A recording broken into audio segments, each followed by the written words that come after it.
નવનિર્મિત વાવથરાદ જિલ્લા પંચાયતના પ્રથમ પ્રમુખ અને ઉપપ્રમુખ પદની ચૂંટણીને લઈને રાજકીય માહોલ ચરમસીમાએ પહોંચ્યો છે, જ્યાં ભાજપ દ્વારા પ્રમુખ પદ માટે રત્નીબેન પરમાર અને ઉપપ્રમુખ પદ માટે જગદીશભાઈ ચૌધરીના નામોનું સત્તાવાર મેન્ડેટ જાહેર કરી ઉમેદવારી પત્રો દાખલ કરવામાં આવ્યા છે।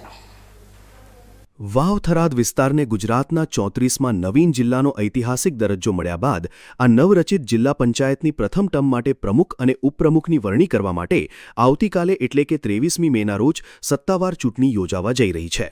તાજેતરમાં જ સંપન્ન થયેલી જિલ્લા પંચાયતની સામાન્ય ચૂંટણીની વાત કરીએ તો કુલ 30 બેઠકોમાંથી ભારતીય જનતા પાર્ટીએ 20 બેઠકો પર પ્રચંડ જીત મેળવીને સ્પષ્ટ બહુમતી સાથે સત્તાના સૂત્રો હસ્તગત કરી લીધા છે, જ્યારે વિરોધ પક્ષ કોંગ્રેસ માત્ર 10 બેઠકો પર જ વિજય મેળવી શકી છે।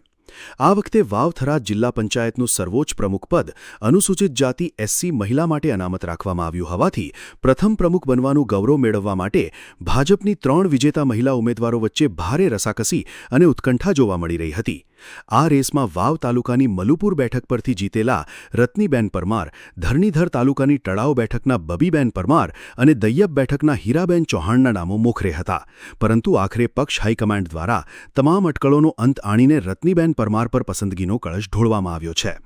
આજે ઉમેદવારી પત્ર ભરવાના ખાસ પ્રસંગે જિલ્લા ભાજપ પ્રમુખ નરેશભાઈ ઠાકોર, પક્ષના મહામંત્રી ઉમેદદાન ગઢવી, કરસનભાઈ પટેલ તેમજ કમલેશભાઈ આચાર્ય સહિતના વરિષ્ઠ રાજકીય અગ્રણીઓ અને મોટી સંખ્યામાં કાર્યકરો શક્તિ પ્રદર્શન સાથે ખાસ ઉપસ્થિત રહ્યા હતા। ભાજપ પાસે 20 સભ્યોનું સ્પષ્ટ સંખ્યાબળ હોવાના કારણે કાલે યોજાનારી ચૂંટણી માત્ર ઔપચારિકતા બની રહેશે અને રત્નીબેન પરમારના શિરે વાવ-થરાદ જિલ્લા પંચાયતના પ્રથમ મહિલા પ્રમુખ તરીકેનો ઐતિહાસિક તાજ સજાવાશે તે નિશ્ચિત બની ગયું છે। નવા બનેલા વાવ-થરાદ જિલ્લાના વિકાસના પાયા મજબૂત કરવા અને ગ્રામીણ ક્ષેત્રોમાં પાયાની સુવિધાઓ યુદ્ધના ધોરણે પહોંચાડવા માટે આવતીકાલે ચૂંટાનારું આ નવું અને હાઈટેક બોર્ડ સરહદી વિસ્તારના નાગરિકો માટે ખૂબ જ મહત્વપૂર્ણ સાબિત થશે।